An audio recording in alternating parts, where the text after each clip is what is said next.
Europe 1.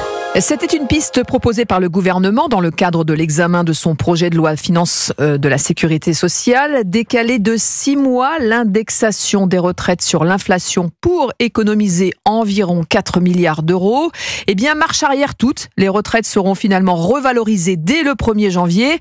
Baptiste Morin, concrètement, qu'est-ce qui va changer pour les retraités ? Eh bien, au lieu d'attendre le 1er juillet, les pensions des 17 millions de retraités français augmenteront dès le 1er janvier. C'est Laurent Wauquiez, patron de la droite, qui l'a annoncé hier soir sur TF1. Il y aura bien une revalorisation des retraites dès le 1er janvier. Elle sera à peu près de la moitié de l'inflation, mais elle concernera tous les retraités. Dans le détail, une hausse de 0,9%, quelques 11 euros de plus par mois pour une pension de 1 200 euros, 18 euros de plus par mois pour une pension de 2 000 euros. Ce sera sans effet sur le budget de l'État, car en fait, il va lisser sur 12 mois ce qui était prévu à l'origine sur 6. Ce qui va coûter, en revanche, c'est la deuxième revalorisation prévue au 1er juillet, une nouvelle hausse de 0,9% pour prendre en compte toute l'inflation cette fois-ci, avec effet rétroactif sur les 6 premiers mois.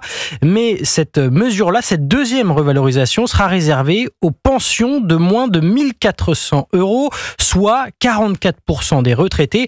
Sur France 2, ce matin, le ministre du Budget, Laurent Saint-Martin, a précisé le coût de cette deuxième revalorisation. Nous serons effectivement entre 500 et 800 millions d'euros de rendus, on va dire, aux petites retraites. Reste à financer ce geste. Pour l'instant, Bercy botte en touche et nous renvoie au débat parlementaire. Merci pour ces précisions, Baptiste Morin, chef du service économie d'Europe 1.